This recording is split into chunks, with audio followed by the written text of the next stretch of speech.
ये बहुत general question भी है और यूपीएससी वालों के लिए खास तौर से और कॉम्पिटिटिव एग्जाम्स के लिए हमें समझना बहुत ज़रूरी है कि लॉ कितने तरह का है। तो हम बहुत डिटेल में ना जाके पहले सबसे पहले इसका जो मेन बाइफर्केशन है वो देखेंगे। वो दो पार्ट में हम करते हैं इसको। एक करते हैं हम सिविल लॉ और दूसरा हम करते हैं क्रिमिनल लॉ।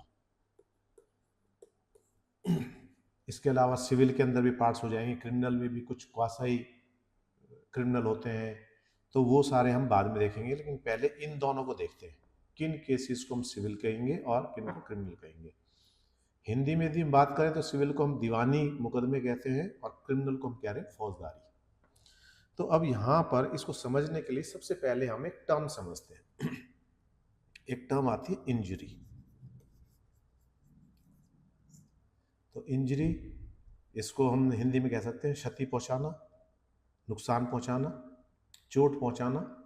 अब ये इंजरी यदि हम क्रिमिनल उस लॉ के अंदर बात करें तो इस इंजरी को डिफाइन किया है ऐसी कोई भी चोट, ऐसी कोई भी क्षति, ऐसा कोई भी नुकसान जो कहाँ हो रहा है आपके माइंड में हो रहा है, जिसको मानसिक कहते हैं।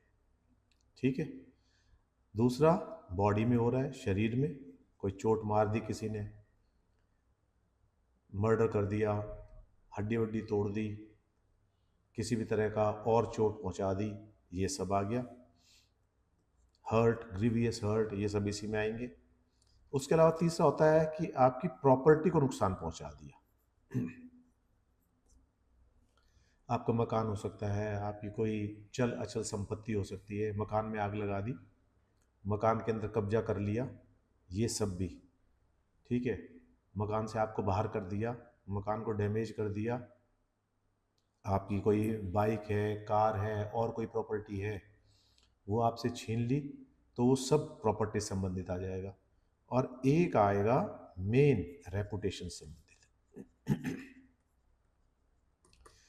तो इंजरी की डेफिनेशन के अंदर ये चारों चीजें आएंगी, mind, body, property and reputation.